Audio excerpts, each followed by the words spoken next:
भारत माता की जय। भारत माता की जय। भारत माता की जय। वंदे मातरम। वंदे मातरम। वंदे मातरम। जय श्री राम। जय श्री राम। सर्वप्रथम सीमा जागरण मंच और पूरे परिवार को मैं शुभकामनाएं देता हूं। 40 वर्ष हो गए आपकी इस यात्रा को। आप लोग भारत माता की सेवा कर रहे हैं लगातार। आदरणीय लेफ्टिनेंट कर्नल नितिन कोहली साहब को मैं विशेष रूप से आभार व्यक्त करता हूं, आपने मुझे यहाँ बुलाया। श्री डॉक्टर दीप नारायण पांडे जी को धन्यवाद देता हूं, आपने मुझे बुलाया। आप सबको मैं, जो बड़े हैं उनको प्रणाम करता हूं, जो छोटे हैं उनको अपना स्नेह भेंट करता हूं कि आप लोग आए हैं। आज इसी बहाने आपसे मिलना हो गया। अब मेरे हाथ में इतनी सारी किताबें हैं तो आपको लग रहा होगा सीमा जागरण मंच की बात हो रही तो किताब क्यों आ गई। किताब तो सुप्रीम कोर्ट में होना चाहिए, लेकिन सीमाओं की रक्षा का संबंध किताब से है, इसलिए किताब लाया हूँ। पहले मैं इंजीनियर था, तो जापान की कंपनी में काम किया करता था। तो वहाँ हर चीज़ में, हर प्रॉब्लम में 5 बार वाई लगाते हैं।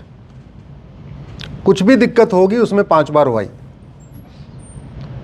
जापान में तो ये सिस्टम है कि अगर कोई आत्महत्या कर ले तो आप FIR करा दो, तो वहाँ के इंस्पेक्टर की जिम्मेदारी है, वो 5 बार उसमें वाई लगाएगा। आत्महत्या क्यों किया जी? टेंशन में था। टेंशन में क्यों था?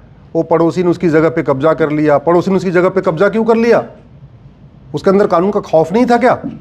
एक काम करो, कानून बदल दो। ऐसा कानून बताओ कि आप आज के बाद से कोई पड़ोसी दूसरे पड़ोसी जमीन कब्जा ही न कर पाए।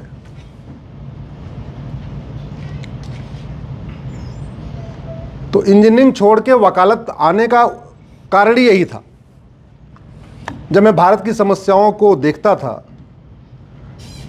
पहले 2 पेपर मंगाता था, एक हिंदी एक अंग्रेजी, तो पूरी प्रॉब्लम प्रॉब्लम प्रॉब्लम। फिर जब उसकी वाई एनालिसिस करता था तो पता चलता था इस प्रॉब्लम के पीछे घटिया कानून है। फिर मैं सोचता यार इस घटिया कानून पे चर्चा क्यों नहीं हो रही। तो मैंने 2 पेपर और मंगाना शुरू कर दिया। क्या पता जिस पेपर मैं पढ़ रहा हूँ हो सकता है इसमें ना डिस्कशन निकला हो, संसद में चर्चा हुई हो, लेकिन इस पेपर ने छापा। तो 2 पेपर और मंगा लिया, 2 हिंदी के 2 अंग्रेजी कर दिए। लगभग 2 साल तक उनको भी पढ़ता रहा। तो देखा ना संसद में चर्चा हो रही है, संसद में समस्याओं पे चर्चा हो रही है, रूट काज और सॉल्यूशन के ऊपर चर्चा ही नहीं हो रही है। शाम को न्यूज चैनल देखता था कि समस्या पे चर्चा हो रही है, रूट का सॉल्यूशन पे चर्चा ही नहीं हो रही है। अखबार समस्याओं से भरे हैं, मूल कारण क्या है, स्थायी समाधान कहीं चर्चा ही नहीं। तो विधायिका, कार्यपालिका, न्यायपालिका, खबर पालिका, चारों पालिकाओं में केवल और केवल समस्या समस्या समस्या। और बीमारी की चर्चा करने से बीमारी ठीक होती है क्या? जोर से बोलिए जरा। नहीं। अगले आधे घंटे तक ऐसे ही संवाद होगा। आवाज जोर से बोलिएगा जिससे यहां आए, क्योंकि रिकॉर्डिंग इधर ही हो रही है। सीमा जागरण मंच में पहली बार आया हूं। ये वीडियो 4 से 5 करोड़ लोगों तक पहुंचेगा। तो ऐसे पता होना चाहिए कि 40वां अपना जो है कार्यक्रम था स्थापना दिवस का, सीमा जागरण के मंच के में लोगों में जोश है। तो जब भी मैं कुछ पूछूं ऐसे बोलिएगा, जिससे हमारी बात के साथ साथ आपकी बात भी जानी चाहिए।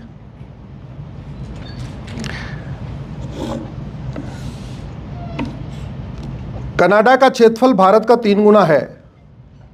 कनाडा में अवैध रूप से रहने वालों की संख्या है 1000। ऑस्ट्रेलिया का क्षेत्रफल भारत का 2.5 गुना ज्यादा है। ऑस्ट्रेलिया में अवैध रूप से रहने वालों की संख्या है 0। ब्राजील का क्षेत्रफल भारत का 2.5 गुना ज्यादा है और ब्राजील में अवैध रूप से घुसपैठियों की संख्या है 0। रूस का क्षेत्रफल भारत का 5 गुना ज्यादा है और रूस में घुसपैठियों की संख्या है 0। चीन का क्षेत्रफल भारत का 3 गुना ज्यादा है और चीन में है घुसपैठियों की संख्या 0। अमेरिका का क्षेत्रफल भारत का 3 गुना ज्यादा है और अमेरिका में घुसपैठियों की संख्या लगभग 2000 के आसपास है, जिसमें से 400-500 हमारे वाले थे, आ गए वापस। देखा होगा आपने, भर भर के उनको एकदम जानवरों के तरीके भेजा है। और भारत में घुसपैठियों की संख्या लगभग आज की डेट में 6 करोड़ है। जितनी बातें कहूंगा सब वो बातें कहूंगा जो मैंने सुप्रीम कोर्ट में एफिडेविट पे दिया हुआ है। मेरी पीआईएल 2017 से चल रही है। जब मैंने 2017 में पीआईएल फाइल किया था उस समय कहा था कि 5 करोड़ आ चुके हैं। राज्यवार उसका आंकड़ा दिया था। सारी राज्य सरकारों को नोटिस हुआ है, दिल्ली सरकार को भी नोटिस हुआ। उस समय मैंने दिल्ली में बताया था, शायद 10 लाख के आसपास बताया था या 12 लाख बताया था, 10 लाख बताया था। और किसी राज्य सरकार ने आज तक सुप्रीम कोर्ट में आके ये नहीं कहा कि उपाध्याय ने अपनी पीआईएल में जो आंकड़े दिए ये गलत है। तो इसका मतलब मैं मान के चल रहा हूं कि वो भी मान रहे हैं कि जो मेरे आंकड़े हैं वो सही हैं। केंद्र सरकार के गृह मंत्रालय को भी नोटिस गया, गृह मंत्रालय ने भी नहीं कहा कि हाँ आपकी जो आंकड़े हैं गलत है। मेरी पीआईएल जब 2017 में मैंने पीआईएल फाइल किया उसके इमीडिएटली बाद अखबारों में छपा तो किसी माननीय सांसद ने संसद में सवाल उठा दिया कि भारत में अवैध घुसपैठियों की संख्या कितनी है। तो किरण रिजिजू जिस समय गृह राज्य मंत्री हुआ करते थे उन्होंने कहा 2 करोड़ है। हालांकि उन्होंने कहा कि हमारी जानकारी के अनुसार लगभग 2 करोड़ है, लेकिन अंतिम ये संख्या नहीं है। भारत जिसका क्षेत्रफल चीन का 1/3, अमेरिका का 1/3, रूस का 1/5, ब्राजील का लगभग 1/3, कनाडा का लगभग 1/3, वहां घुसपैठियों की कितनी संख्या है? जोर से बोलिए जरा। कभी आपने दुबई में सुना कोई अवैध रूप से गया है? सुना क्या? नहीं। कुवैत में, बहरीन में कभी सुना आपने कोई अवैध रूप से गया? तो भारत में क्यों आते हैं? भारत में क्यों आ जाते हैं? ऐसा नहीं कि केवल भारत के बॉर्डर खुले हुए, बाकी दुनिया के देशों के बॉर्डर भी खुले हुए। देश कैसे सुरक्षित रहता है इसको समझना तो पहले आपको समझना पड़ेगा घर कैसे सुरक्षित रहता है। आपका घर सुरक्षित कैसे रहेगा आप समझिए। बाउंड्री हो, एक गेट हो, वहां गेट पे एक सिक्योरिटी वाला हो,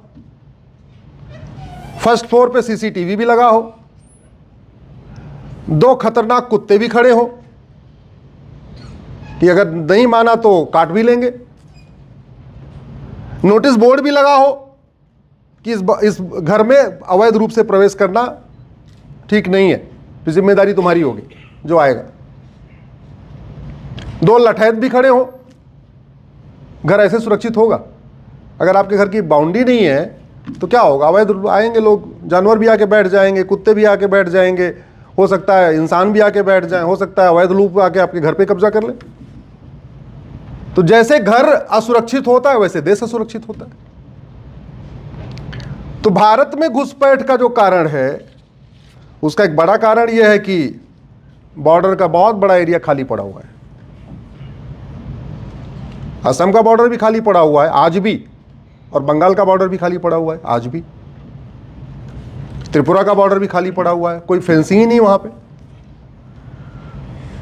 सीसीटीवी लगा ही नहीं है। अच्छा, खाली प्लॉट हो उसको सुरक्षित करने का एक तरीका यह भी होता है कि आप वहां एक नोटिस बोर्ड लगा दो, और नोटिस बोर्ड लगा के दो भैया ये प्लॉट इनका है या विवादित है या कोर्ट में चल रहा है, कृपया इस पे आने की कोशिश न करें। तो हमने बॉर्डर पे बोर्ड भी नहीं लगाया कि बड़े बड़े बोर्ड लगा के ये बता दें कि भारत में अवैध रूप से प्रवेश करना गंभीर अपराध है। अब वो क्यों नहीं लगाया? क्योंकि अपराध घोषित करने के लिए क्या बनाना पड़ता है? यहां कई अधिवक्ता बैठे हुए हैं, क्या बनाना पड़ता है? तो हमारा कानून ही सड़ा हुआ है, हम कह ही नहीं सकते कि भारत में अवैध रूप से घुसपैठ करना गंभीर अपराध है। घुसपैठियों को रोकने वाला कानून फॉरेनर एक्ट 1946 का चल रहा है, पासपोर्ट एक्ट 1967 का चल रहा है, और घुसपैठ करना तो फिर भी थोड़ा बहुत अपराध है, घुसपैठियों की मदद करना तो कोई अपराध ही नहीं है। तो इसलिए नोटिस बोर्ड लगाने के पहले आपके पास क्या होना चाहिए? कानून। कानून ही नहीं है तो नोटिस बोर्ड कहां से लगाएंगे? एक और महापाप जो 2012 में हुआ, कांग्रेस की सरकार ने बांग्लादेश के साथ नॉन लीथल ट्रीटी कर लिया, और नॉन लीथल ट्रीटी करके बीएसएफ वालों के हाथ पैर बांध दिए। वो आते हैं वहां चिढ़ाते हैं, सब कुछ करते हैं, बीएसएफ वाले गोली नहीं चला सकते क्योंकि 2012 का नॉन लीथल टीटी खड़ा हो गया। भारत को बर्बाद करने के लिए बहुत काम हुए हैं, सरकारों ने बड़े काम किए हैं कि बर्बाद हो जाए भारत। जो बचा खुचा काम है वो हमारी न्यायपालिका कर देती है। मानवाधिकार मानव का होता है, दानव का नहीं। लेकिन हमारे सुप्रीम कोर्ट के जजेस को, हाई कोर्ट के जजेस को घुसपैठियों के मानवाधिकार की ज्यादा चिंता रहती है। इतना बड़ा मुद्दा 2017 से पेंडिंग है, 2025 आ चुका।